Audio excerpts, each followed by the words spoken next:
Cuando intenté abrir el refrigerador de mi propia cocina, ella me dio una bofetada en la mano. Así, sin más.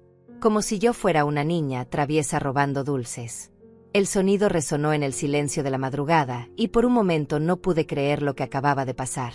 Me quedé paralizada, mirando mi mano enrojecida, sintiendo el ardor físico que no era nada comparado con la humillación que sentía por dentro. Viviana me miró con esos ojos llenos de desprecio, como si yo fuera un insecto molesto en su camino, y dijo con una voz helada que jamás olvidaré: ¿A dónde crees que vas sin permiso? No pude responder. Las palabras se me quedaron atascadas en la garganta. Sentí que mi propia casa se había convertido en una prisión donde yo era la intrusa. Y entonces escuché la voz de Miguel, mi hijo, el niño que cargué en mi vientre durante 9 meses, el que amamanté, el que cuidé cada noche cuando tenía fiebre, diciendo algo que me partió el alma en dos. Mi esposa es la dueña de la casa ahora. Hasta para respirar necesitas pedirle permiso a ella. En ese momento, mi mundo se derrumbó. No por la bofetada, no por las palabras de ella, sino porque mi propio hijo me estaba traicionando. Sentí como si el piso se abriera bajo mis pies y me tragara completa.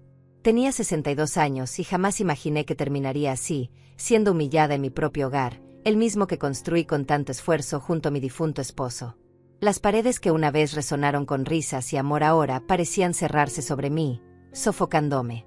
Miré a Miguel buscando algún rastro del hijo que conocí, pero lo que vi fue un extraño.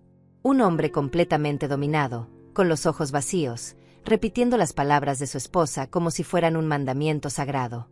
Me pregunté en qué momento lo perdí, en qué momento dejó de ser mi niño para convertirse en el títere de esta mujer. Viviana cruzó los brazos sobre su pecho y sonrió. Esa sonrisa no tenía nada de humano, era pura crueldad destilada. Ahora vuelve a tu cuarto, Lidia, dijo usando mi nombre como si fuera un insulto. Y la próxima vez que tengas hambre, me lo pides con educación. Aquí hay reglas y tú las vas a seguir. ¿Entendido? Asentí porque no podía hacer otra cosa. Mis piernas temblaban y sentía que si abría la boca solo saldría un sollozo quebrado. Di media vuelta y caminé hacia mi habitación sintiendo sus miradas clavadas en mi espalda como cuchillos. Cada paso me pesaba como si cargara el mundo entero sobre los hombros. Cerré la puerta de mi cuarto y me dejé caer en la cama. Las lágrimas comenzaron a rodar por mis mejillas sin control. Lloré en silencio, mordiéndome los labios para no hacer ruido, porque hasta para llorar necesitaba permiso en mi propia casa. Mi estómago rugía de hambre, pero el dolor emocional era mucho más fuerte que cualquier necesidad física. ¿Cómo había llegado hasta aquí? ¿Cómo permití que esto sucediera? Las preguntas me torturaban mientras miraba el techo de mi habitación, ese techo que yo misma pinté hace años cuando mi esposo todavía vivía. Me sentía como una extraña en mi propia vida, como si alguien hubiera robado mi existencia y me hubiera dejado solo el cascarón vacío. Pensé en Roberto, mi difunto esposo, y me pregunté qué diría si pudiera ver esto. Él siempre fue un hombre de principios, un hombre que jamás habría permitido que alguien me tratara así. Se habría enfrentado a Miguel, le habría hecho entrar en razón. Pero Roberto llevaba 3 años bajo tierra y yo estaba completamente sola en esta pesadilla. Recordé la noche en que Miguel me llamó, hace 6 meses, con esa voz desesperada que ninguna madre puede ignorar. «Mamá, necesito tu ayuda», dijo. «Viviana y yo estamos pasando por un momento difícil. Perdí mi trabajo y no podemos pagar el alquiler. ¿Podríamos quedarnos contigo solo por un tiempo? Te prometo que será temporal». ¿Cómo iba a negarme? Era mi hijo, mi único hijo, la persona más importante de mi vida después de Roberto. Por supuesto que le dije que sí. Por supuesto que abrí las puertas de mi casa sin pensarlo 2 veces. Nunca imaginé que estaba invitando al demonio a mi hogar. Al principio todo parecía normal. Viviana era educada, hasta agradable. Me ayudaba con algunas tareas de la casa, sonreía cuando la miraba, me llamaba suegra con aparente cariño. Miguel parecía aliviado de tener un techo sobre su cabeza y prometía constantemente que pronto encontraría trabajo y se irían. «Es solo temporal, mamá», repetía cada semana. Pero las semanas se convirtieron en meses y yo comencé a notar pequeños cambios. Viviana empezó a reorganizar mi cocina sin pedirme permiso. Movió mis ollas a lugares donde no podía alcanzarlas fácilmente.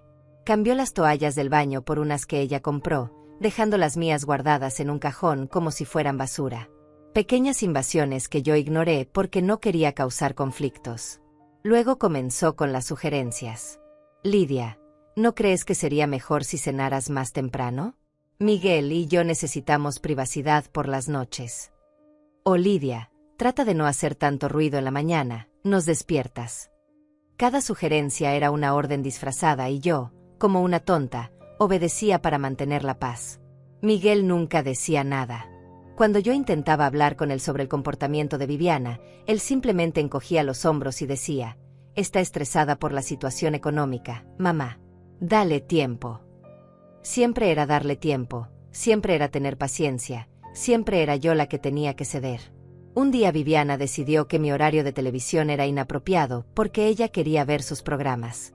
Otro día determinó que yo no podía usar la lavadora los fines de semana porque era su tiempo para lavar la ropa de ellos. Y Miguel asentía a todo, como un perro obediente siguiendo órdenes de su ama. Pero nada me preparó para lo que vendría después.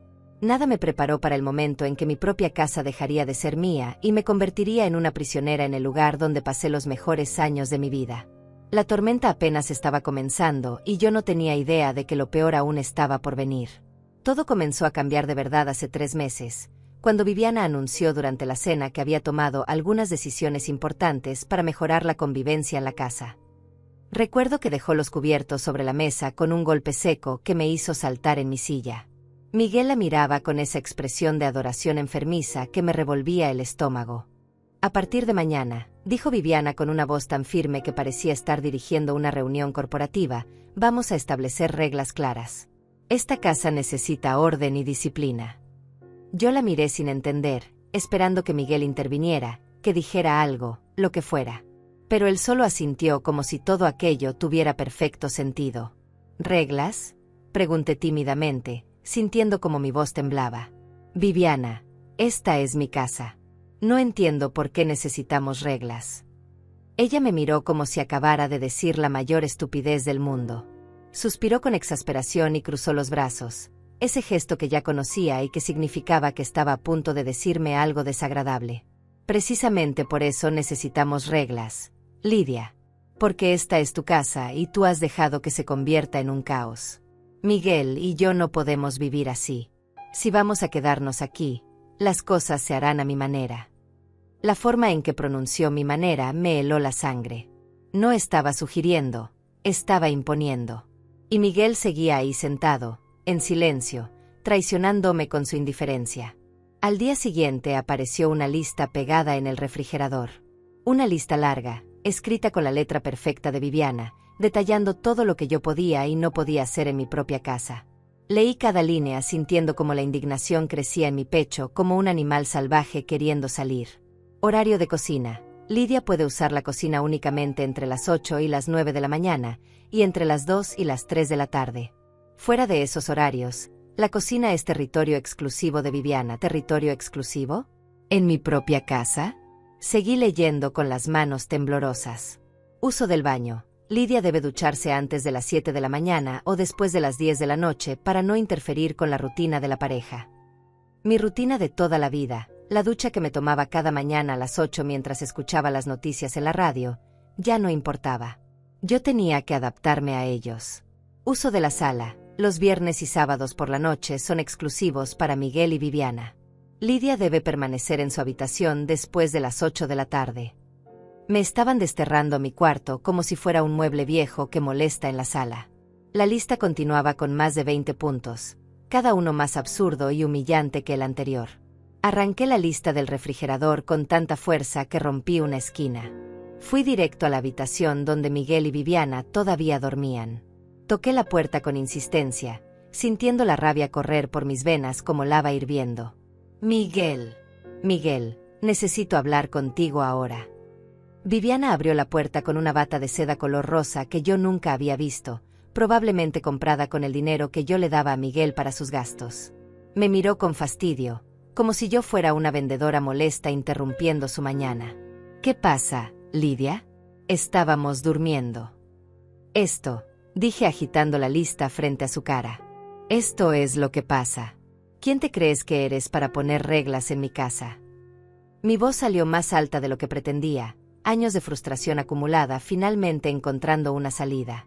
Detrás de Viviana apareció Miguel, frotándose los ojos, despeinado y confundido. «Mamá, ¿qué sucede?», preguntó con esa voz de niño que usaba cuando quería evitar problemas.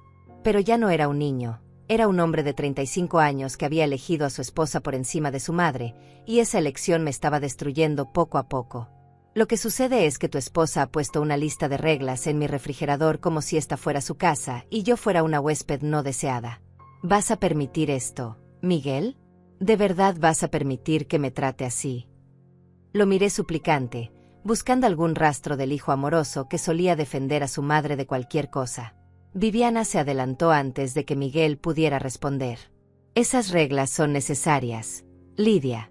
No puedes seguir viviendo como si estuviera sola.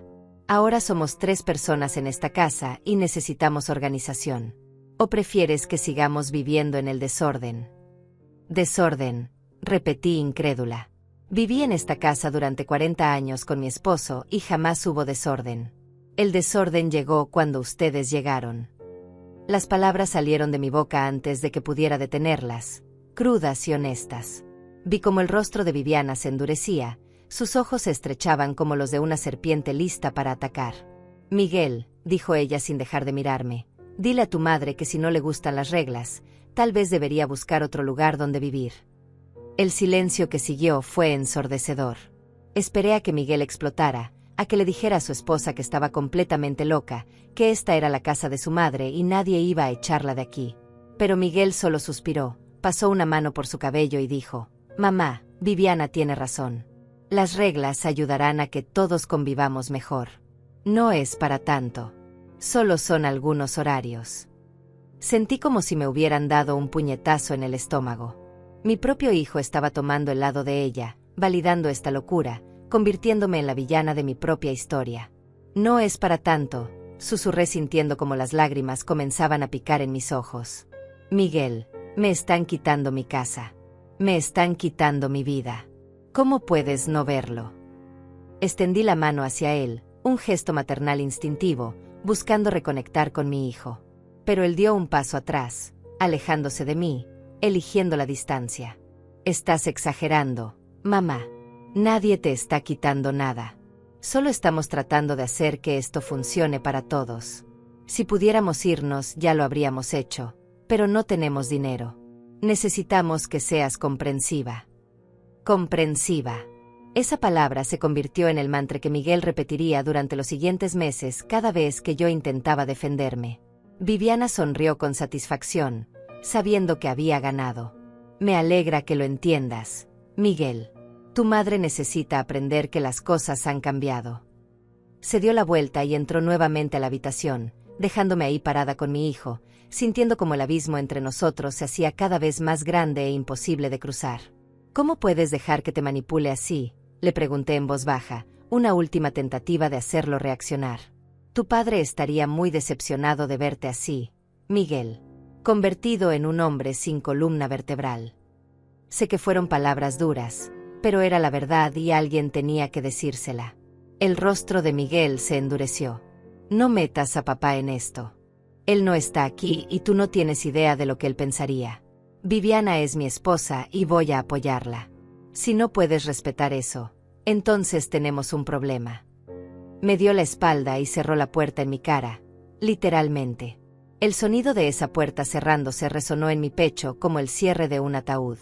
Me quedé ahí parada en el pasillo, con la lista arrugada todavía en mi mano, sintiendo como mi mundo se desmoronaba. Había perdido a mi hijo. Lo había perdido ante una mujer manipuladora que había encontrado en él la víctima perfecta, un hombre inseguro, desempleado, vulnerable, fácil de controlar. Regresé a mi habitación arrastrando los pies, sintiéndome de pronto como una anciana de 100 años. Me senté en el borde de mi cama y miré las fotografías en mi mesita de noche. Roberto y yo el día de nuestra boda, jóvenes y llenos de sueños. Miguel de bebé, gordito y sonriente en mis brazos. Una foto familiar en la playa, todos riendo bajo el sol. Cuando se rompió todo. Desde ese día, seguí las reglas. No porque estuviera de acuerdo, sino porque no tenía fuerzas para pelear. Cada mañana me despertaba a las 6 para ducharme antes del horario prohibido. Cocinaba en los estrechos márgenes de tiempo que Viviana me había asignado. Me encerraba en mi cuarto los viernes y sábados por la noche como una prisionera cumpliendo condena. Y lo peor de todo era ver a Miguel cada día, caminar junto a él por los pasillos de mi casa sin reconocerlo. El hijo que crié, el niño que solía abrazarme y decirme que era la mejor mamá del mundo, ahora me miraba como si fuera un obstáculo en su vida. Viviana lo había transformado completamente y yo no sabía cómo recuperarlo. Las semanas siguientes fueron una pesadilla silenciosa. Cada día Viviana encontraba nuevas formas de recordarme que ya no era dueña de mi propia vida. Empezó a reorganizar toda la casa según su gusto, sin consultarme, como si mis 40 años viviendo aquí no significaran absolutamente nada. Un día llegué de hacer las compras y descubrí que había movido todos los muebles de la sala. Mi sillón favorito, ese donde Roberto y yo solíamos sentarnos a ver películas los domingos por la noche, ahora estaba arrinconado contra la pared, casi escondido detrás de una planta enorme que ella había comprado. En su lugar, un sofá nuevo de color gris ocupaba el centro de la sala. Lo compré con el dinero que Miguel ahorró, dijo cuando me vio mirando con la boca abierta. Ambas sabíamos que Miguel no tenía trabajo, que el dinero venía de mi pensión, pero ella se atrevía a mentirme en mi cara. No me consultaste, dije tratando de mantener la calma, aunque sentía que el pecho me ardía de indignación. Podrías haberme preguntado antes de cambiar todo. Viviana ni siquiera levantó la vista de su teléfono celular. Estaba sentada en su sofá nuevo, con las piernas cruzadas, pintándose las uñas de un color rojo intenso que me recordaba a la sangre. No necesito tu permiso para mejorar esta casa, Lidia. Estaba vieja y deprimente. Ahora al menos tiene algo de estilo. La forma despectiva en que dijo vieja y deprimente me golpeó como una bofetada. No estaba hablando solo de los muebles, estaba hablando de mí, de mi vida, de todo lo que Roberto y yo construimos juntos. Intenté hablar con Miguel esa noche, pero él ya tenía preparada su respuesta automática. Mamá, el sofá viejo estaba muy gastado. Viviana solo está tratando de hacer la casa más bonita. Deberías agradecerle en lugar de quejarte. Agradecerle. Por gastar mi dinero en cosas que yo no pedí, por borrar los recuerdos de mi esposo de esta casa, por transformar mi hogar en algo irreconocible. Pero eso fue solo el comienzo. Viviana comenzó a invitar a sus amigas a la casa sin avisarme. Llegaban en grupo, ruidosas e invasivas, ocupando la sala como si fuera un café público. Yo me encerraba en mi habitación escuchando sus risas y sus conversaciones, sintiéndome como una extraña en mi propio espacio. Una vez salí para ir al baño y una de ellas me miró de arriba abajo con desprecio evidente. «¿Ella es tu suegra?», le preguntó a Viviana en un tono que no se molestó en bajar. «Pobrecita, debe ser difícil vivir de allegada a tu edad». Sus amigas rieron y yo sentí que la humillación me quemaba por dentro. Viviana no dijo nada para defenderme, solo sonrió y cambió de tema, dejándome ahí parada como una tonta mientras todas me ignoraban. Empezó a controlar lo que yo comía. Decía que necesitaba hacer dieta, que a mi edad debía cuidarme más.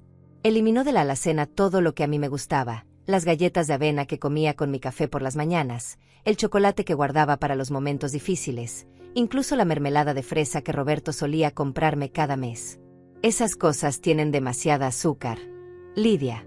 No son saludables, decía mientras llenaba los estantes con sus productos orgánicos carísimos que yo terminaba pagando. Cuando me atrevía a comprar algo para mí, algo pequeño que me diera aunque fuera un momento de felicidad, Viviana lo encontraba y lo tiraba a la basura. Te dije que nada de azúcares, Lidia. ¿Por qué no me escuchas? Y Miguel, mi propio hijo, asentía como si ella estuviera haciendo un favor, como si controlar cada aspecto de mi vida fuera un acto de amor y no de crueldad. Una tarde decidí cocinar el guiso que siempre le había gustado a Miguel, esa receta que mi madre me enseñó y que había estado en nuestra familia por generaciones. Quería recuperar aunque fuera un momento de conexión con mi hijo, recordarle los días cuando éramos una familia feliz. Pasé toda la tarde en la cocina durante mi pequeña ventana de tiempo permitido, poniendo todo mi amor en ese platillo. Cuando serví la cena, Viviana olió el guiso y arrugó la nariz con asco. ¿Qué es esto? Huele terrible. Mi corazón se encogió. Es el guiso favorito de Miguel, dije intentando sonreír. Solía encantarle cuando era niño. Miré a Miguel esperando que recordara, que dijera algo lindo, que me diera aunque fuera una migaja de afecto. Pero Viviana habló primero.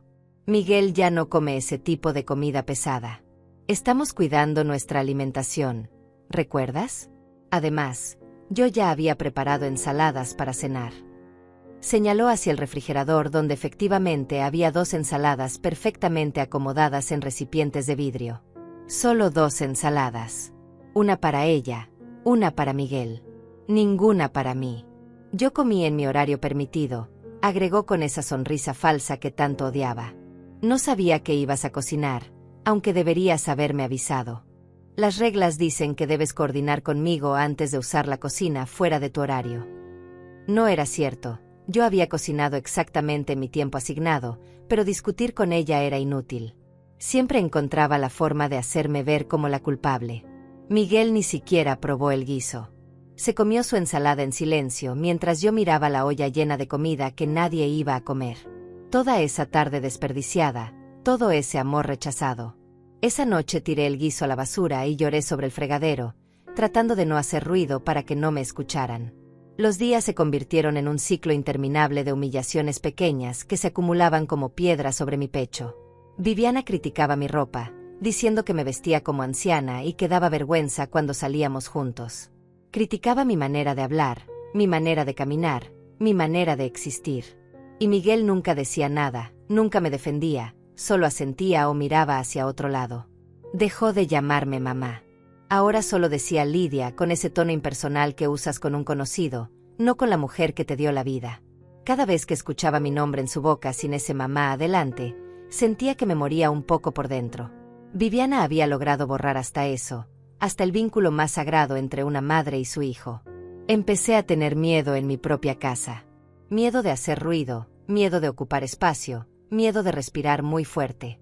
Caminaba de puntillas por los pasillos como un fantasma, tratando de no molestar, de no existir demasiado. Mi propia presencia se había convertido en algo indeseable y yo me estaba encogiendo cada día más, haciéndome más pequeña, desapareciendo. Una noche escuché a Viviana hablando por teléfono con alguien. Su voz atravesaba las paredes delgadas de mi casa. No te preocupes, ya casi la tengo donde quiero, decía riendo. Es solo cuestión de tiempo antes de que ella misma decida irse. Y cuando eso pase, esta casa será completamente nuestra. Miguel ya firmó los papeles que le di, el tonto ni siquiera los leyó. Mi sangre se heló. ¿Qué papeles? ¿De qué estaba hablando? Me quedé pegada a la pared de mi habitación, conteniendo la respiración, tratando de escuchar más. Sí, el abogado dijo que con esa firma es suficiente. Cuando ella se vaya o pase algo, Miguel hereda todo automáticamente y yo, como su esposa, tendré derecho sobre todo. Esa vieja estúpida ni se imagina lo que viene. Sentí náuseas. Viviana no solo me estaba quitando mi casa en vida, estaba planeando quedarse con todo legalmente. Y Miguel, mi ingenuo y manipulado hijo, había firmado algo sin siquiera consultarme. El nivel de traición era tan profundo que no podía procesarlo. Mi propio hijo me estaba ayudando a robarme, aunque probablemente ni siquiera lo sabía. Al día siguiente intenté hablar con Miguel sobre lo que había escuchado. Hijo, necesito que me digas la verdad. ¿Firmaste algún documento recientemente? ¿Algo relacionado con la casa o con herencias? Él me miró confundido por un segundo, luego incómodo. Viviana me pidió que firmara unos papeles del abogado. Dijo que era para protegernos legalmente en caso de que algo te pasara, para que todo fuera más fácil. ¿Y no pensaste en consultarme?, pregunté sintiendo como la voz se me quebraba. ¿No pensaste que tal vez yo debería saber sobre documentos que tienen que ver con mi casa? Miguel se encogió de hombros, ese gesto de indiferencia que había perfeccionado en estos meses. Viviana dijo que era normal, que todas las familias hacen esto. No quise molestarte con tonterías legales. Tonterías legales. Mi patrimonio, mi hogar, mi vida entera reducida a tonterías legales. Miguel, tu esposa te está manipulando. Está planeando quedarse con todo. ¿No lo ves? Pero antes de que él pudiera responder, Viviana apareció como siempre aparecía, en el momento exacto para interferir. Otra vez llenándole la cabeza de tonterías a Miguel. ¿Lidia? ¿No te cansas de crear problemas? Me miró con esos ojos fríos y calculadores. Miguel, dile a tu madre que deje de inventar conspiraciones. Está paranoica por la edad. Y Miguel, como el títere perfecto que se había convertido, me miró y dijo: «Mamá, Viviana tiene razón. Estás viendo problemas donde no los hay». En ese momento supe que había perdido completamente a mi hijo. No había manera de hacerlo ver la verdad. Viviana había construido un muro tan sólido entre nosotros que mis palabras ya no lo alcanzaban. Estaba atrapada en una pesadilla de la que no había escape visible. Las cosas empeoraron de formas que jamás imaginé posibles. Viviana comenzó a controlar hasta el aire que respiraba en mi propia casa.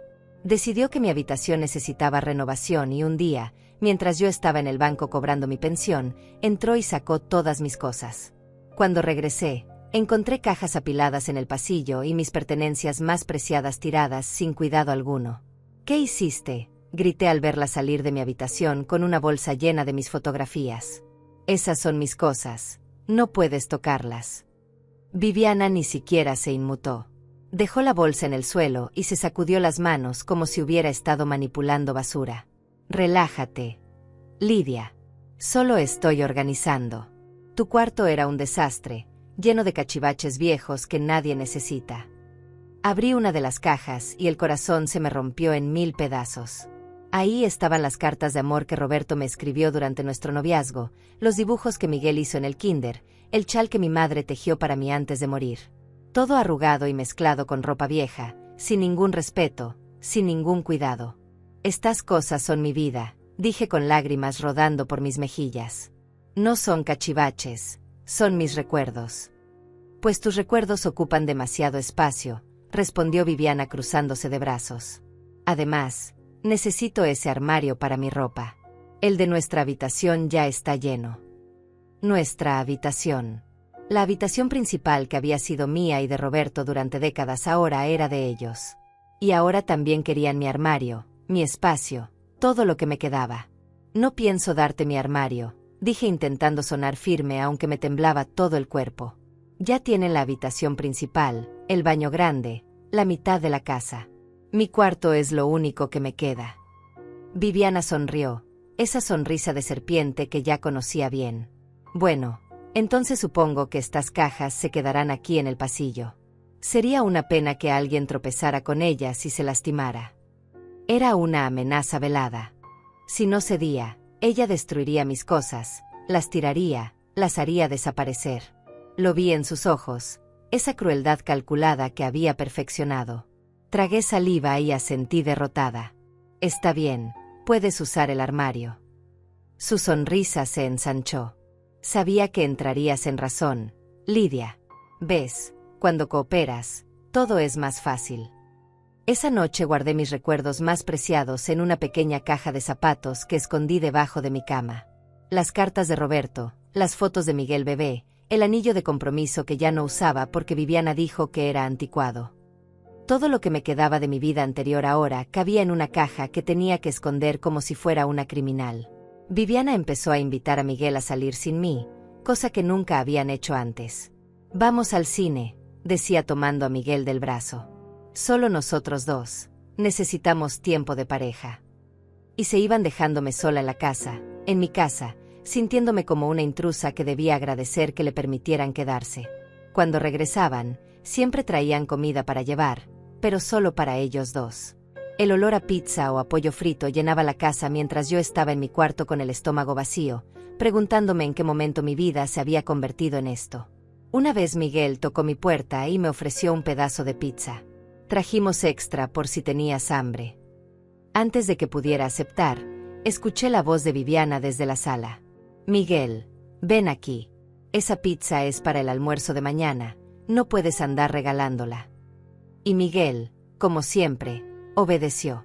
Se encogió de hombros y me dijo lo siento antes de cerrar mi puerta. Ni siquiera tuvo el valor de quedarse, de enfrentar a su esposa, de elegirme aunque fuera por una vez. Las humillaciones se volvieron parte de mi rutina diaria. Viviana comenzó a dejarme listas de tareas por hacer: lavar su ropa, limpiar su baño, cocinar sus comidas favoritas. Cuando protestaba, ella decía que era lo mínimo que podía hacer ya que vivía gratis en la casa. Gratis. En mi propia casa que yo pagué con el dinero de mi trabajo durante años. Un día me atreví a negarme. No voy a lavar tu ropa, Viviana. No soy tu empleada. Su rostro se transformó en una máscara de furia. Ah, no. Pues entonces quiero que me pagues renta. Si no vas a contribuir con trabajo, contribuye con dinero. $500 al mes por tu habitación. $500, repetí incrédula. Esta es mi casa, no tengo que pagarte nada. Viviana se acercó a mí, tanto que pude oler su perfume caro, ese que compraba con mi dinero. Esta casa será de Miguel algún día, y Miguel es mi esposo. Así que técnicamente, tengo tanto derecho como tú. Ahora, ¿lavas mi ropa o me pagas? No tenía $500 extra. Mi pensión apenas alcanzaba para las cuentas de la casa, la comida y los gastos que Viviana generaba constantemente. Así que lavé su ropa, odiándome a mí misma con cada prenda que metía en la lavadora. Odiando mi cobardía, mi incapacidad de defenderme, mi miedo a quedarme completamente sola. Miguel encontró trabajo finalmente, pero era un empleo de medio tiempo que apenas pagaba $800 al mes. Pensé que tal vez eso cambiaría las cosas, que tal vez ahora podrían irse y recuperaría mi casa, mi vida. Pero en lugar de buscar un lugar propio, Viviana anunció que ese dinero se usaría para mejorar aún más la casa. Compraron una televisión enorme para la sala, un juego de ollas carísimo, cortinas nuevas para todas las ventanas. Todo con ese dinero que supuestamente era para que pudieran independizarse. ¿Y cuándo planean mudarse?, les pregunté una noche durante la cena. La pregunta flotó en el aire como una bomba a punto de explotar. Viviana dejó de comer y me miró fijamente. ¿Mudarnos? ¿Por qué nos mudaríamos, Lidia? Estamos perfectos aquí. Además, tú nos necesitas. Eres una mujer mayor viviendo sola, es peligroso. Deberías agradecer que estemos aquí para cuidarte. Cuidarme. Me estaban destruyendo poco a poco y lo llamaban cuidado.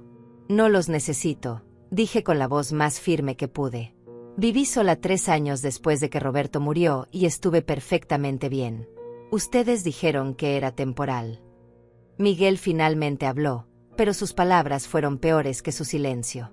Mamá, no seas egoísta. Viviana tiene razón, a tu edad no deberías estar sola. Además, es mi casa también, ¿o ya olvidaste que soy tu hijo? Egoísta. Me llamó egoísta por querer mi propia casa de vuelta. Por querer vivir sin que me controlaran cada movimiento, cada respiración. Sentí que algo dentro de mí se quebraba definitivamente.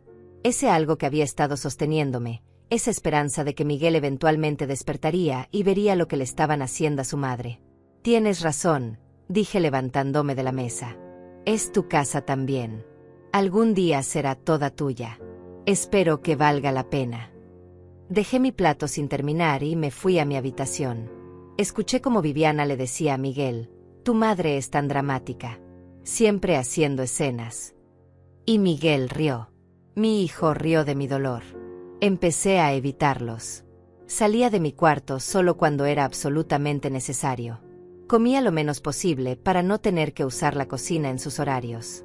Me convertí en un fantasma en mi propia casa, invisible, silenciosa, inexistente. Y aún así, Viviana encontraba formas de recordarme que yo era el problema. Lidia, tu presencia pone tenso a Miguel, me dijo un día. ¿Podrías intentar ser menos evidente? Cuando estés en las áreas comunes, trata de no llamar la atención. Menos evidente. Querían que desapareciera por completo, que dejara de existir para su comodidad. Una tarde, mientras limpiaba el baño en mi tiempo asignado, encontré papeles escondidos detrás del espejo. Documentos legales con el nombre de Miguel y Viviana. Los leí con las manos temblorosas y confirmé mis peores sospechas. Viviana había hecho que Miguel firmara un poder legal amplio, documentos que le daban control sobre decisiones médicas, financieras y hasta sobre la casa si algo me pasaba. Había también un documento que pretendía ser un acuerdo de cuidado donde yo supuestamente aceptaba que ellos se quedaran en la casa a cambio de que me cuidaran en mi vejez. El documento tenía mi firma, pero yo jamás lo había firmado. Era una falsificación burda, pero probablemente suficiente para crear problemas legales si alguien la cuestionaba. Mi cabeza daba vueltas. Viviana no solo me estaba quitando mi casa y mi hijo, estaba preparando el terreno legal para quedarse con todo. Era una estafadora calculadora y Miguel era su cómplice involuntario. O tal vez no tan involuntario. Ya no sabía qué pensar de mi propio hijo. Guardé los documentos exactamente donde los encontré. No podía confrontarlos todavía porque no sabía qué hacer. No tenía dinero para un abogado, no tenía a nadie a quien acudir. Mi familia había muerto o vivía lejos. Mis amigas se habían distanciado en estos meses porque Viviana siempre encontraba excusas para que yo no saliera. Estaba completamente sola y atrapada. Esa noche, mientras yacía en mi cama mirando el techo, pensé en Roberto. Pensé en cómo él habría manejado esta situación. Roberto era un hombre de acción, no de palabras. Nunca habría permitido que alguien nos humillara así. Y en ese momento, acostada en la oscuridad de mi prisión, algo cambió dentro de mí.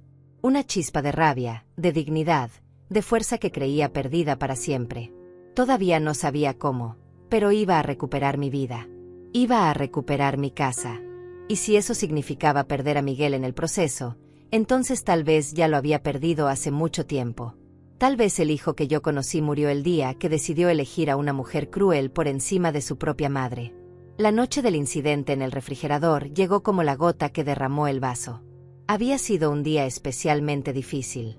Viviana me había hecho limpiar toda la casa porque recibiría visitas al día siguiente, amigas suyas que vendrían a tomar té como si mi sala fuera un salón social de su propiedad. Pasé horas fregando pisos, sacudiendo muebles, ordenando cada rincón hasta que me dolieron las rodillas y la espalda. Cuando terminé eran casi las 11 de la noche. Viviana inspeccionó mi trabajo con ojo crítico, pasando el dedo por los marcos de las ventanas buscando polvo como si fuera una supervisora despiadada. Supongo que está aceptable, dijo finalmente sin siquiera mirarme. Puedes irte a dormir. Como si me estuviera dando permiso para descansar en mi propia casa después de limpiar para sus invitadas. Me fui a mi cuarto exhausta, pero no podía dormir. El estómago me rugía de hambre. No había comido casi nada en todo el día porque Viviana había usado la cocina todo el tiempo preparando bocadillos elegantes para su reunión del día siguiente. Mis horarios asignados habían sido ignorados completamente, pero yo no dije nada porque ya había aprendido que protestar solo empeoraba las cosas. Cerca de las 2 de la madrugada el hambre era insoportable. Pensé que a esa hora todos estarían dormidos y podría bajar silenciosamente a buscar algo de comer. Solo un pedazo de pan, un poco de queso, lo que fuera para calmar el vacío en mi estómago. Me levanté con cuidado, puse mis pantuflas y salí de mi habitación caminando de puntillas como una ladrona en mi propia casa. La cocina estaba oscura y silenciosa. Respiré aliviada pensando que había logrado bajar sin despertar a nadie. Me acerqué al refrigerador y puse mi mano en la manija. Fue en ese momento, justo cuando empezaba a abrirlo, que sentí el golpe. Una bofetada seca y fuerte en mi mano que me hizo soltarla inmediatamente del dolor y la sorpresa. ¿A dónde crees que vas sin permiso? La voz de Viviana salió de la oscuridad como el siseo de una serpiente. Encendió la luz de la cocina y ahí estaba ella, con su bata de seda color rosa y una expresión de furia en el rostro. Mi mano ardía donde me había golpeado, pero el dolor físico no era nada comparado con la humillación que sentía. Tengo hambre, dije con la voz apenas audible. Solo quería comer algo. Me odié por sonar tan débil, tan suplicante. Viviana se cruzó de brazos y bloqueó el refrigerador con su cuerpo como si fuera un tesoro que debía proteger de una ladrona. ¿A las 2 de la mañana? ¿Sin pedirme permiso? Ya te dije que la comida en esta casa se administra. Lidia. No puedes venir a comer cuando te dé la gana. Es mi refrigerador, susurré sintiendo como las lágrimas comenzaban a acumularse en mis ojos. Mi comida, mi casa. Pero incluso mientras decía esas palabras sabía que sonaban huecas, sin poder. Viviana se rió, una risa cruel que resonó en la cocina silenciosa. ¿Tu casa? Eso ya lo veremos. Escuché pasos en las escaleras y apareció Miguel, despeinado y con ojos de sueño. ¿Qué pasa? ¿Por qué están gritando? Miré a mi hijo con esperanza, pensando que tal vez esta única vez, me defendería. Que vería lo absurdo de la situación, una madre anciana siendo abofeteada por intentar comer en su propia casa. Tu madre estaba tratando de robar comida del refrigerador sin permiso, dijo Viviana antes de que yo pudiera hablar. Ya le he explicado 1000 veces las reglas, pero no escucha. Robar. Me había llamado ladrona en mi propia cocina. Miré a Miguel suplicante, esperando que dijera algo, lo que fuera. Mamá, dijo Miguel con un suspiro cansado. ¿Es necesario hacer esto en medio de la noche? Ya sabes las reglas. Si tenías hambre podías haber esperado hasta mañana. Mis piernas comenzaron a temblar. Mi propio hijo me estaba culpando por tener hambre, por querer comer en mi propia casa, por existir. Miguel, por favor, mi voz se quebró. Es ridículo. Me dio una bofetada por intentar abrir el refrigerador. ¿No ves lo enfermo que es esto? Extendí mi mano mostrándole la marca roja que empezaba a formarse. Mírame, hijo. Mírame y dime que esto está bien. Pero Miguel no miró mi mano. En cambio miró a Viviana, quien le devolvió una mirada significativa que yo no pude descifrar. Y entonces mi hijo dijo las palabras que destromarían cualquier esperanza que me quedaba. Mi esposa es la dueña de la casa ahora. Hasta para respirar necesitas pedirle permiso a ella. El mundo se detuvo. Hasta para respirar. Las palabras flotaron en el aire como cuchillos afilados clavándose en mi corazón una y otra vez. Mi hijo acababa de decirme que no tenía derecho ni siquiera al aire que respiraba sin el permiso de su esposa. En mi propia casa.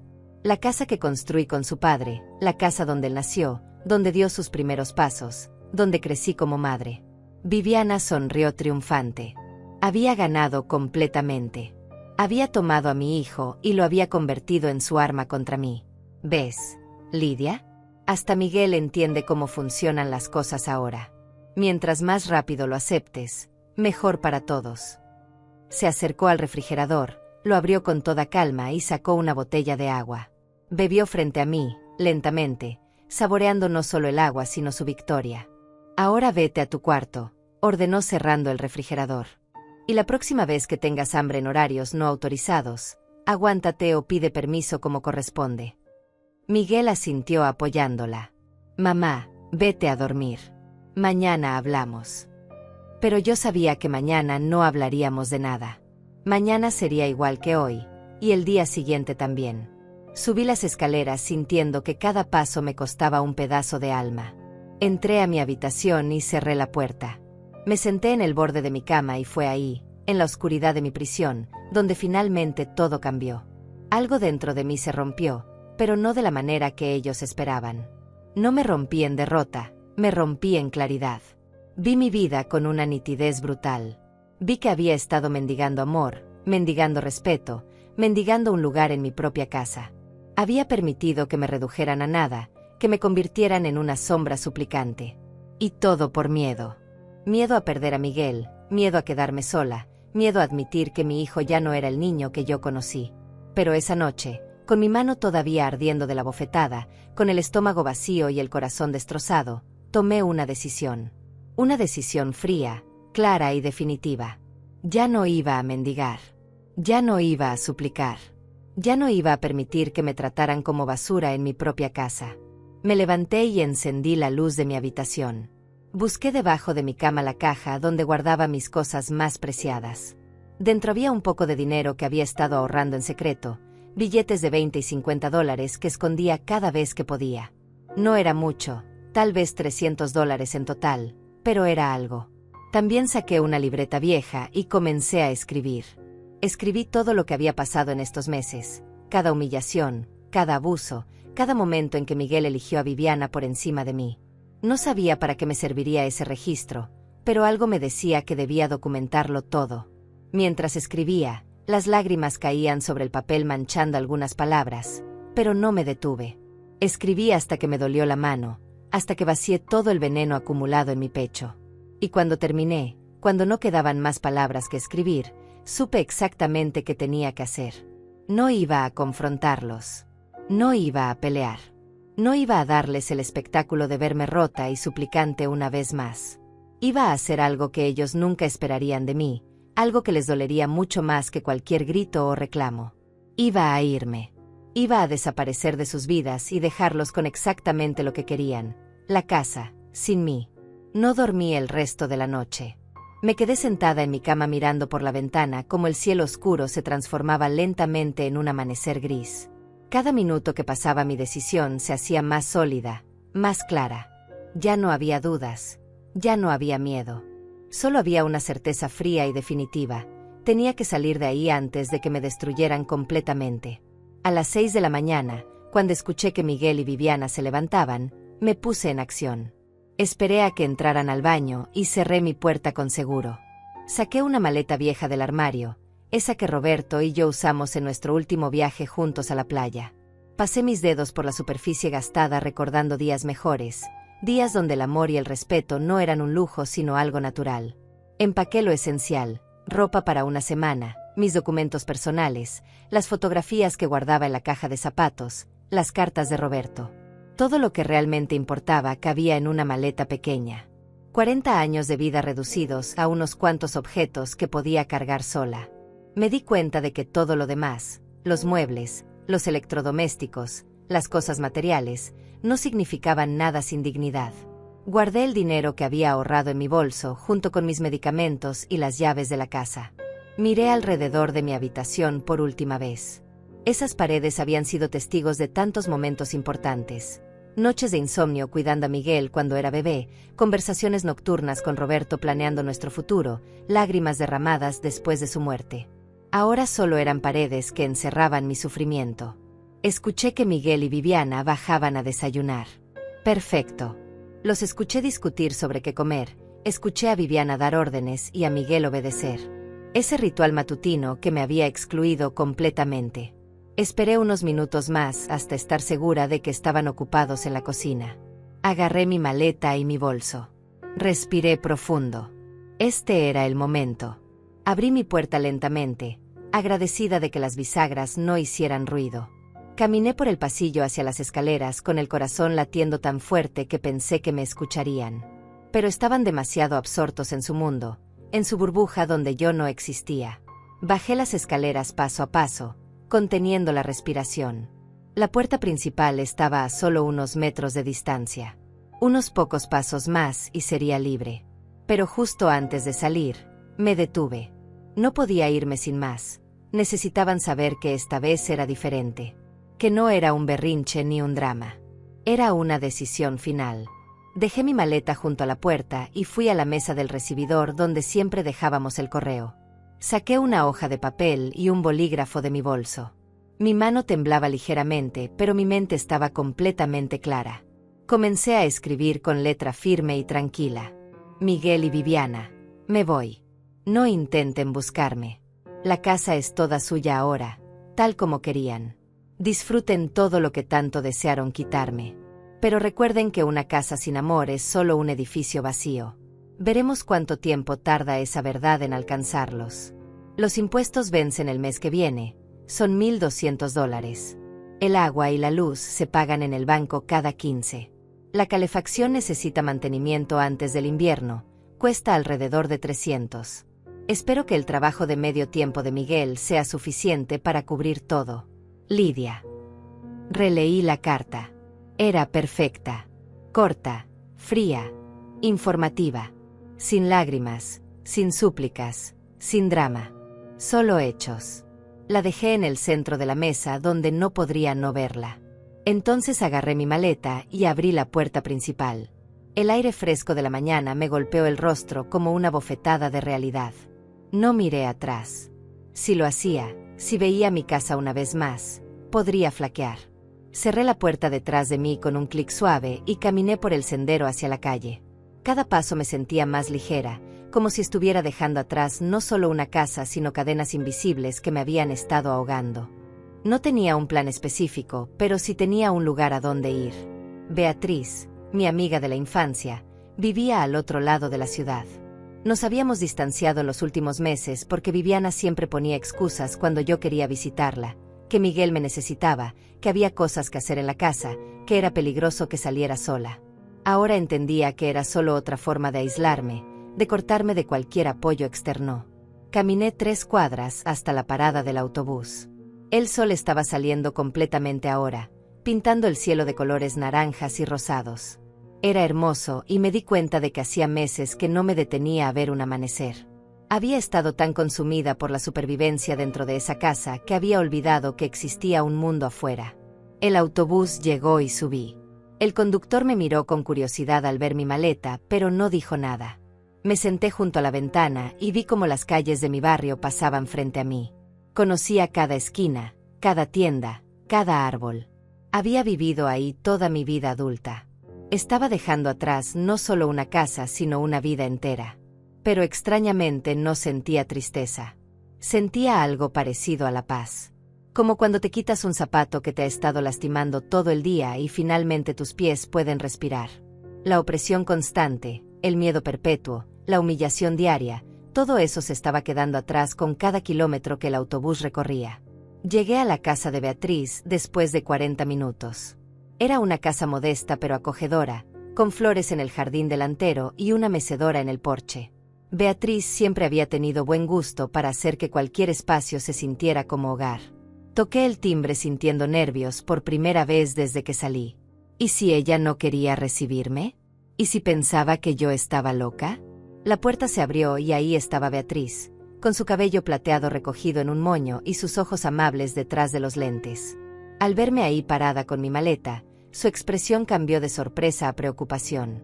¿Lidia? Dios mío, ¿qué pasó? No dijo nada más. Simplemente abrió sus brazos y yo me derrumbé en ellos. Lloré como no había llorado en meses. Lloré por todo lo perdido, por mi hijo que ya no reconocía, por la casa que dejé atrás, por la mujer que solía ser y que casi olvido. Beatriz me sostuvo sin hacer preguntas, dejándome vaciar todo el dolor acumulado. Cuando finalmente pude hablar, le conté todo. Cada detalle, cada humillación, cada momento de quebranto. Beatriz escuchó en silencio, su rostro mostrando cada vez más indignación. Cuando terminé mi relato, me tomó de las manos y dijo con una firmeza que me reconfortó: «Te quedas aquí el tiempo que necesites. Esta es tu casa ahora.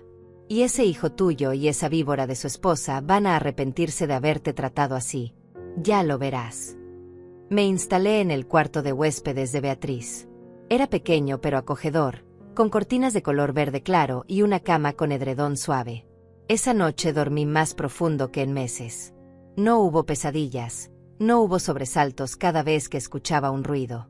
Solo un sueño pacífico y reparador. Mientras tanto, en mi antigua casa, Miguel y Viviana estaban despertando a una nueva realidad.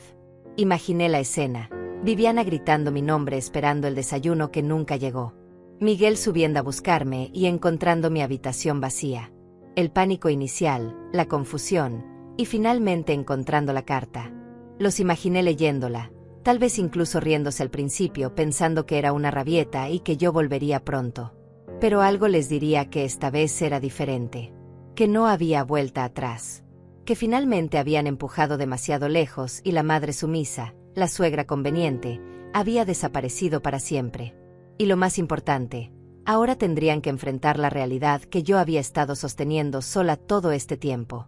Los gastos, las responsabilidades, las cuentas que llegaban cada mes.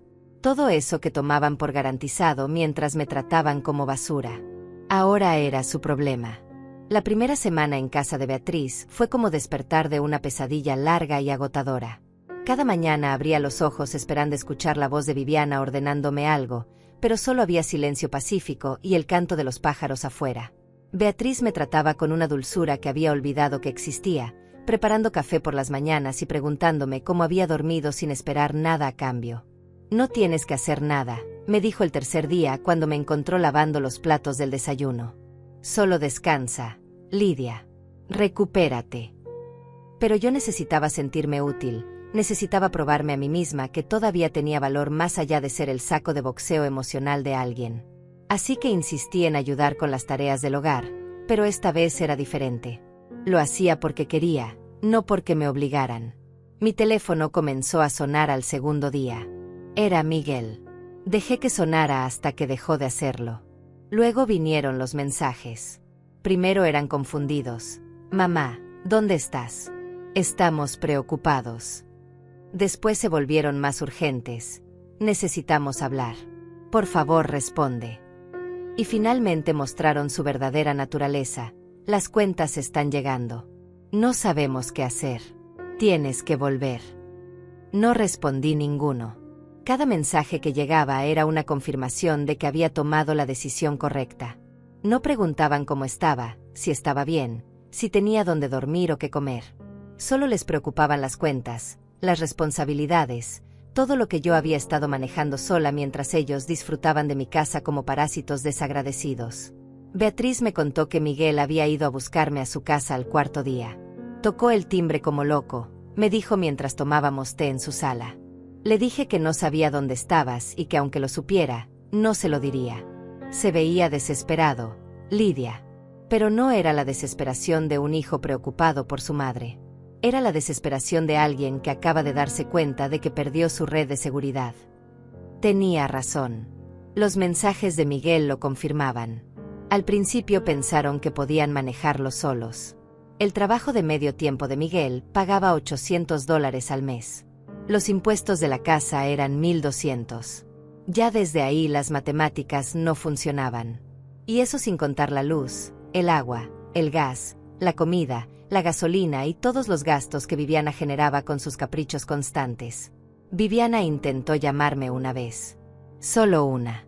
Su voz en el buzón de mensajes era helada. Lidia, sé que estás siendo dramática y buscando atención. Cuando termines con tu berrinche, vuelve a casa. Pero no creas que esto cambiará las reglas. Las cosas seguirán siendo como yo digo. Borré el mensaje sintiendo una mezcla de indignación y satisfacción. Seguía sin entender nada, seguía creyendo que tenía el control. En la segunda semana, Beatriz me convenció de que bloqueara sus números. No necesitas leer eso, Lidia. Solo te hace daño y ellos no merecen ni un segundo más de tu tiempo. Así que bloqueé a Miguel, bloqueé a Viviana, y fue como cerrar finalmente una puerta que había estado abierta dejando entrar corrientes de aire frío durante meses. Comencé a recuperarme lentamente. Beatriz me llevó a caminar por el parque cada tarde. Al principio me cansaba rápidamente. Meses de estrés constante habían debilitado mi cuerpo más de lo que creía. Pero poco a poco mis fuerzas regresaban. También regresaba algo más importante: mi sonrisa. Un día Beatriz me tomó una foto mientras alimentábamos a los patos en el lago y cuando la vi me sorprendí. Esa mujer sonriente de la foto era yo, pero hacía tanto tiempo que no me veía así que casi no me reconocí. Te ves 10 años más joven, comentó Beatriz. Es increíble lo que hace la paz mental. Tenía razón. Las arrugas alrededor de mis ojos parecían menos profundas, mi postura era más erguida, hasta mi voz sonaba diferente, más fuerte y segura. Me estaba encontrando a mí misma de nuevo después de meses de estar perdida. Mientras tanto, según supe después por una vecina que Beatriz encontró en el supermercado, las cosas en mi antigua casa se estaban desmoronando rápidamente. La primera cuenta que no pudieron pagar fueron los impuestos. Llegó el aviso de la municipalidad con la advertencia de embargo si no pagaban en 30 días. Miguel intentó pedir un préstamo, pero con su trabajo precario y sin historial creditivo sólido, ningún banco le prestó. Viviana comenzó a presionar a Miguel para que consiguiera más trabajo. ¿Cómo es posible que no puedas mantener una casa?, le gritaba según contó la vecina que los escuchó pelear a través de las ventanas abiertas. Eres un inútil igual que tu madre. La ironía era deliciosa. Ahora Miguel estaba experimentando el mismo trato que yo había soportado, y Viviana mostraba su verdadera naturaleza sin el filtro que usaba cuando yo estaba presente. El agua fue lo siguiente. Al no pagar 2 meses seguidos, la cortaron. De repente la casa que Viviana había estado redecorando con tanto esmero no tenía agua para bañarse, para cocinar, para lavar su ropa cara. Tuvieron que cargar cubetas desde la casa de un vecino que se apiadó de ellos temporalmente. La princesa que se burlaba de mis cachivaches viejos ahora cargaba agua como en un pueblo rural. La comida se convirtió en un problema. Viviana estaba acostumbrada a comprar productos orgánicos caros, cortes de carne premium, quesos importados. Con $800 al mes y cuentas acumulándose, esos lujos desaparecieron. Empezaron a comer fideos baratos y arroz todos los días. La misma Viviana que me controlaba cada bocado ahora estaba pasando hambre por su propia estupidez. Miguel intentó conseguir un segundo trabajo, pero nadie lo contrataba. Estaba desesperado, estresado, probablemente sin dormir bien. Y Viviana, en lugar de apoyarlo, lo culpaba por todo. Esto es tu culpa, le decía. Si hubieras sido más hombre, si hubieras podido mantenerme, no estaríamos así. Tu madre nos arruinó al irse. Esa parte me la contó la vecina con indignación. Le eché en cara a tu hijo que la culpa era de ellos, Lidia. Le dije que habían tratado a su madre como basura y que ahora estaban cosechando lo que sembraron. Debiste ver su cara. Me imaginé la escena y sentí una pequeña satisfacción. No era venganza lo que buscaba, era justicia. Y la justicia finalmente los estaba alcanzando. En la tercera semana recibí una carta certificada. Era de un abogado representando a Miguel. Abrí el sobre con manos temblorosas, temiendo lo peor. La carta era una solicitud formal para que yo regresara a cumplir con mis obligaciones familiares y una amenaza velada de que si no lo hacía, tomarían acciones legales para proteger el patrimonio familiar. Le mostré la carta a Beatriz. Ella llamó inmediatamente a su sobrino, que era abogado. Él la leyó y se rió. Esto no tiene ninguna validez legal. No pueden obligarla a vivir en su propia casa ni a pagar las cuentas si ella no quiere. De hecho, ellos son los intrusos desde el momento en que ella se fue. Tiene todo el derecho de desalojarlos si quiere. ¿Desalojarlos? No había pensado en eso. La casa seguía siendo mía, estaba a mi nombre. Yo había salido, pero ellos no tenían ningún derecho legal a quedarse ahí sin mi permiso. El abogado de Beatriz me explicó que podía iniciar un proceso de desalojo inmediatamente. Tardaría unos 2 meses, pero la casa volvería a ser suya completamente. Pensé en eso toda la noche. ¿Quería recuperar la casa? ¿Quería volver a ese lugar lleno de recuerdos amargos recientes? La casa donde mi hijo me traicionó, donde me golpearon por intentar comer, donde perdí mi dignidad poco a poco. Por otro lado, era mi casa. La casa que construí con Roberto, donde vivimos nuestros mejores años. Decidí esperar. No por debilidad, sino por estrategia. Quería que Miguel y Viviana sintieran completamente el peso de sus acciones. Quería que tocaran fondo, que entendieran que la vida que yo había estado sosteniendo para ellos no era fácil ni gratuita. Y sobre todo, quería que Miguel despertara de la manipulación de Viviana y viera lo que realmente había perdido. Al final del mes llegó el aviso de corte de electricidad. La casa quedó completamente a oscuras. Sin agua, sin luz, con deudas acumulándose y sin dinero para pagar nada. La fantasía que Viviana había construido se desmoronaba ladrillo por ladrillo, y Miguel finalmente comenzaba a ver la verdad que había estado evitando durante meses. Fue en la 4ª semana cuando todo explotó definitivamente. Beatriz llegó una tarde con noticias frescas de su red de vecinas chismosas. Lidia, no vas a creer lo que pasó, dijo con los ojos brillantes de emoción. Viviana dejó a Miguel. Se fue de la casa con sus maletas y le dijo que era un fracasado que no podía ni mantener un techo sobre sus cabezas. Me quedé paralizada procesando la información. Viviana había abandonado a Miguel. La mujer que juró amarlo en las buenas y en las malas, que lo manipuló para que traicionara a su propia madre, que lo convirtió en su títere obediente, lo había dejado en el momento en que dejó de serle útil. La ironía era tan perfecta que casi dolía. ¿Y Miguel?, pregunté sin poder evitarlo. A pesar de todo lo que me había hecho, seguía siendo mi hijo y una parte de mí todavía se preocupaba por él. Está destrozado, respondió Beatriz. La vecina dice que llora todo el día. La casa está hecha un desastre, sin luz ni agua. Él sigue ahí como un fantasma, sin saber qué hacer. Esa noche no pude dormir. Me imaginaba a Miguel solo en esa casa oscura, probablemente con hambre, sin dinero, abandonado por la mujer por la que sacrificó a su madre.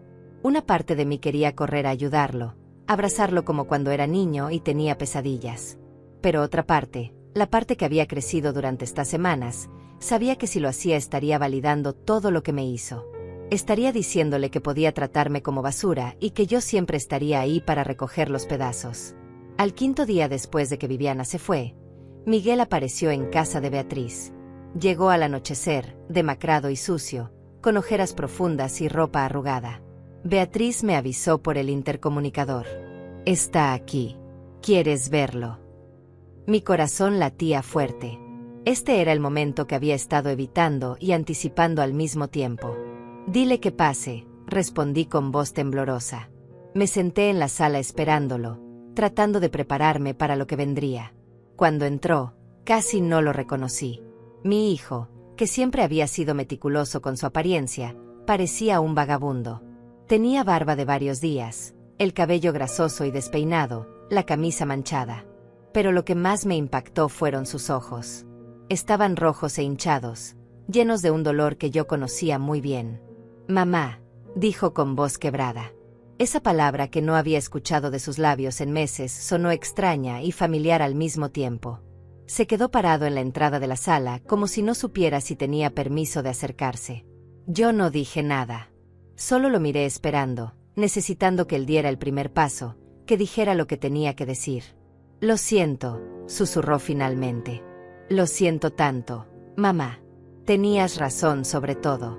Sobre Viviana, sobre lo que me estaba haciendo, sobre lo que te hicimos». Las lágrimas comenzaron a rodar por sus mejillas, dejando rastros limpios en su cara sucia. «Fui un idiota. Fui el peor hijo del mundo. Te traté como basura cuando tú solo me diste amor toda mi vida». Quise correr hacia él, abrazarlo, decirle que todo estaba perdonado. Pero me quedé sentada, firme. «¿Y qué cambió, Miguel?», pregunté con voz tranquila pero fría. «¿Te disculpas porque realmente entiendes lo que hiciste o porque Viviana te dejó y ahora estás solo?». La pregunta flotó en el aire como un cuchillo afilado. Miguel se derrumbó. Literalmente cayó de rodillas en el piso de la sala, sollozando como un niño. «Tienes razón. Me di cuenta de todo cuando ella se fue. Me dijo que yo era un inútil, que nunca valí nada, que solo me toleraba porque pensó que tendrías más dinero. Dijo que perdió su tiempo conmigo». Sus palabras salían entrecortadas entre sollozos. Y mientras me decía todo eso, lo único que podía pensar era en cómo te dije exactamente lo mismo. Cómo te traté peor que a una extraña. Me golpeó la mano por intentar comer en mi propia casa, dije sin emoción en la voz. Y tú le dijiste que ella era la dueña de la casa. Que hasta para respirar necesitaba su permiso. ¿Recuerdas eso, Miguel? Él asintió sin poder mirarme, la vergüenza pintada en cada línea de su rostro. «Todos los días pienso en eso», dijo entre lágrimas. «Todos los días me odio por haber dicho esas palabras. Papá debe estar revolcándose en su tumba por lo que me convertí. Traicioné todo lo que ustedes me enseñaron. Traicioné a la única persona que siempre estuvo ahí para mí». Su dolor era real, podía verlo. Pero el dolor no borraba meses de abuso y humillación. «¿Sabes lo que sentí esa noche?», le pregunté y por primera vez mi voz tembló. Sentí que mi hijo había muerto. Que el niño que crié, que cuidé, que amé con todo mi corazón había desaparecido y en su lugar había un extraño cruel. Morí 1000 veces en esos meses, Miguel. 1000 veces deseé no despertar cada mañana porque el dolor de vivir en mi propia casa siendo tratada así era insoportable. «Lo sé, mamá. Lo sé y no tengo excusas», dijo levantando finalmente la mirada hacia mí. «Viviana me manipuló, pero yo la dejé. Yo elegí creerle a ella en lugar de a ti. Yo decidí cada día tratarte mal porque era más fácil que enfrentarla. Soy completamente culpable y no espero que me perdones. Solo necesitaba que supieras que finalmente entiendo. Finalmente veo todo lo que perdí». Nos quedamos en silencio por un largo momento. Beatriz había desaparecido discretamente dejándonos solos. Miré a mi hijo arrodillado en el piso, destrozado y arrepentido, y sentí una mezcla de emociones tan compleja que no podía separarlas. Amor, dolor, rabia, compasión, todo mezclado en un nudo imposible en mi pecho. «Las disculpas no son suficientes», dije finalmente. «No puedes destrozar a una persona durante meses y esperar que unas lágrimas lo arreglen todo». Miguel asintió. «Lo sé. No estoy pidiendo que vuelvas o que me perdones ahora. Solo necesitaba decirte que lo siento y que tienes razón en odiarme». «No te odio, Miguel», admití sintiendo mis propias lágrimas comenzando a formarse. «Eso es lo peor de todo. Después de todo lo que me hiciste, todavía te amo porque eres mi hijo. Pero ya no confío en ti. Ya no sé si alguna vez podré volver a confiar en ti». Esas palabras nos rompieron a ambos porque eran la verdad más dolorosa que existía entre nosotros. «¿Qué vas a hacer ahora?», le pregunté después de un momento. Miguel se encogió de hombros derrotado. «No lo sé. La casa está sin luz ni agua. Debo 3 meses de impuestos y 2 de servicios. Mi trabajo apenas paga para comer. Probablemente termine perdiendo la casa de todas formas». Había aceptación en su voz, como si supiera que merecía perderlo todo. Es mi casa, Miguel, le recordé suavemente. Está a mi nombre. No la vas a perder porque técnicamente nunca fue tuya. Lo vi procesar esa información, dándose cuenta de otra capa de su estupidez. Había peleado por una casa que ni siquiera era suya legalmente, había traicionado a su madre por algo que nunca tuvo. Puedo empezar el proceso de desalojo si quiero, continué. Mi abogado dice que en 2 meses estarías fuera y la casa volvería a ser completamente mía. Vi el miedo cruzar su rostro. Vas a hacerlo. Su voz era apenas un susurro. No lo sé todavía, respondí honestamente. Parte de mí quiere recuperar mi casa. Otra parte nunca quiere volver a ese lugar lleno de recuerdos dolorosos. Miguel se quedó en silencio, sin atreverse a pedir nada, sin esperar nada. Esa humildad, esa aceptación de las consecuencias de sus actos, era nueva. Tal vez por primera vez en su vida estaba enfrentando la realidad sin que nadie lo protegiera. Beatriz te preparó algo de comer, le dije señalando hacia la cocina. Ve, come algo. Te ves terrible. No merezco tu amabilidad, dijo sin moverse. Probablemente no, estuve de acuerdo. Pero no te estoy siendo amable por ti. Lo hago porque yo no soy como Viviana. Yo no abandono a las personas cuando están en su peor momento, incluso cuando me han lastimado. Fue una lección silenciosa, una demostración de la diferencia entre el amor real y la manipulación que él confundió durante tanto tiempo. Miguel comió en silencio en la cocina mientras yo permanecía en la sala procesando todo. Cuando terminó, se paró en la puerta listo para irse. Gracias por escucharme, mamá. Y gracias por la comida. Sé que no merezco nada de esto.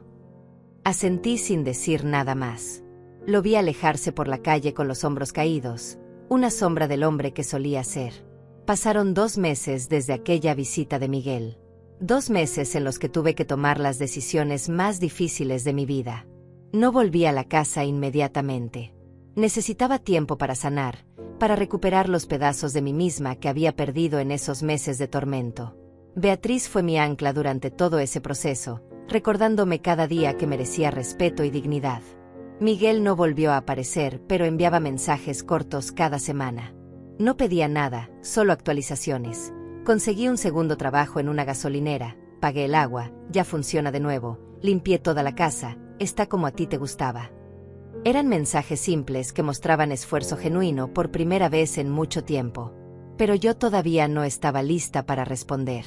Fue el abogado de Beatriz quien finalmente me ayudó a ver las cosas con claridad. Señora Lidia, esa casa es suya. Usted tiene 3 opciones: recuperarla y volver a vivir ahí, recuperarla y venderla para empezar de nuevo en otro lugar, o quedársela y alquilarla mientras vive en otro sitio.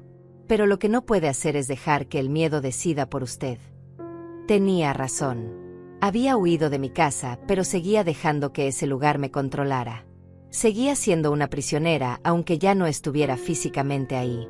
Así que tomé una decisión: volvería, pero en mis propios términos. La casa era mía y era hora de reclamarla completamente. Le pedí al abogado que preparara un documento legal. No era un desalojo, sino un acuerdo. Miguel podría quedarse en la casa bajo condiciones muy específicas. Pagaría una renta simbólica de $200 mensuales que iría directo a una cuenta de ahorros a su nombre para que cuando estuviera listo pudiera independizarse de verdad. Debía mantener la casa en perfectas condiciones. Y más importante, debía asistir a terapia para trabajar en cómo lo habían manipulado y en cómo reparar nuestra relación. Cuando le presenté el documento a Miguel en una cafetería neutral, sus manos temblaron al leerlo. ¿Me estás dando otra oportunidad?, preguntó con los ojos llenos de lágrimas. No es una oportunidad, Miguel, aclaré con voz firme. Es un acuerdo contractual. Si fallas en cualquiera de estos puntos, sales de la casa inmediatamente y sin discusión. ¿Entiendes? Entiendo, asintió con fervor. Y mamá, sobre el dinero de la renta, yo puedo pagarte más. Ahora tengo 2 trabajos y... Lo interrumpí levantando la mano. No se trata del dinero. Se trata de que aprendas a valorar las cosas, a entender que nada es gratis y que las acciones tienen consecuencias. Los $200 son simbólicos pero importantes. Firmó el documento sin dudarlo. Pero yo no regresé a la casa todavía. En su lugar, decidí quedarme con Beatriz unos meses más. Necesitaba que Miguel demostrara con acciones, no solo con palabras, que había cambiado realmente.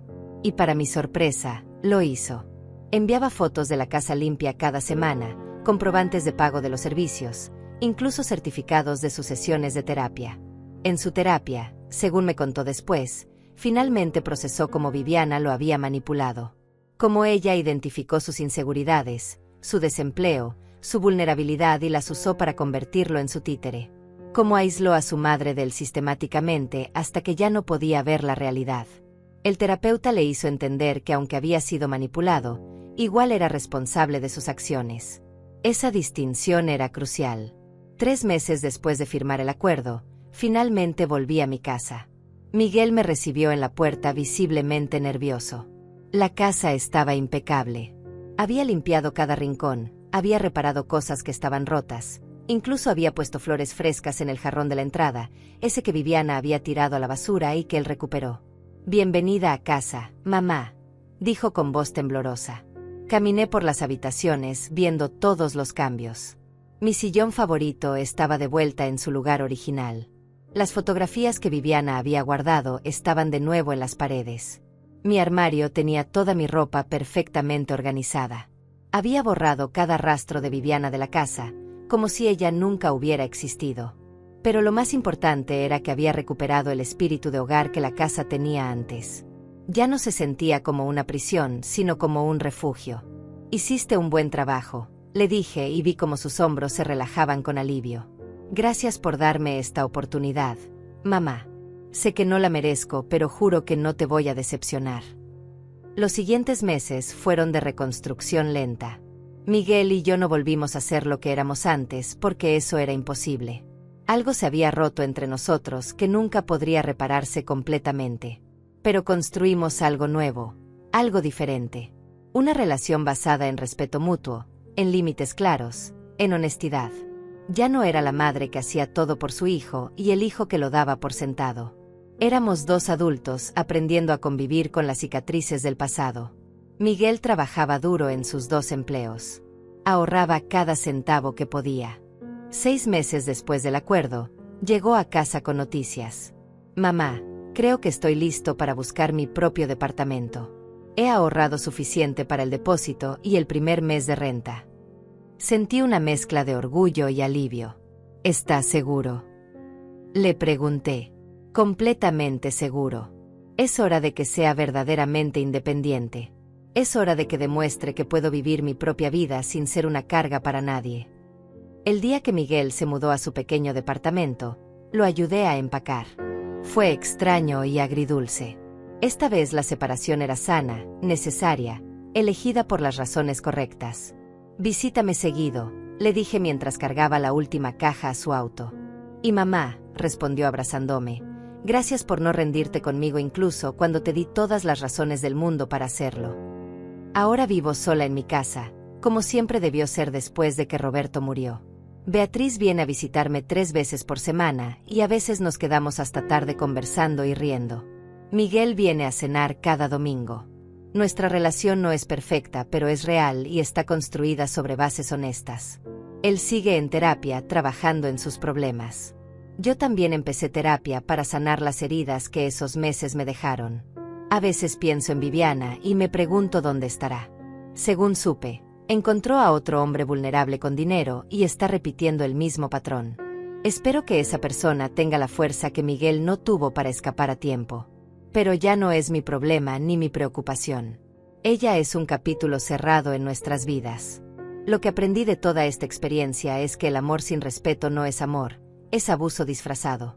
Que la familia no te da derecho a maltratar. Que a veces alejarte de las personas que amas es el único modo de salvarte y de darles la oportunidad de crecer. Y sobre todo, aprendí que nunca es tarde para recuperar tu dignidad, sin importar cuánto tiempo la hayas perdido. Mi casa es nuevamente mi santuario. Las paredes ya no guardan ecos de humillación, sino de música que pongo cuando quiero, de risas con Beatriz, de conversaciones honestas con Miguel cuando viene de visita. Recuperé mi vida, recuperé mi espacio, y más importante, me recuperé a mí misma. Aquella noche, cuando intenté abrir el refrigerador y recibí una bofetada, parece ahora un mal sueño lejano. Un recordatorio de lo bajo que puede caer una persona cuando olvida su valor. Pero también es un recordatorio de la fuerza que encontré cuando finalmente dije basta. Cuando elegí mi bienestar por encima del miedo a la soledad. Tengo 62 años y estoy comenzando de nuevo. Algunos dirían que es tarde para empezar otra vez, pero yo sé que nunca es tarde para elegir la dignidad. Nunca es tarde para reclamar tu vida. Y nunca es tarde para recordar que mereces respeto, especialmente en tu propia casa, especialmente de las personas que dicen amarte. Esta es mi historia. No es una historia de venganza, sino de recuperación. No es sobre castigar, sino sobre sanar. Y si alguien que está pasando por algo similar lee esto, quiero que sepa esto: tienes el poder de cambiar tu situación. Puede que tengas miedo, puede que te sientas débil, pero dentro de ti hay una fuerza que ni siquiera imaginas. Solo necesitas dar el primer paso. El resto viene después. Hoy abro mi refrigerador cuando quiero, como cuando tengo hambre. Respiro sin pedir permiso. Y cada vez que hago estas cosas simples, recuerdo el precio que pagué por esta libertad y sonrío. Porque finalmente, después de todo, volví a casa. No solo a la casa física, sino a mí misma.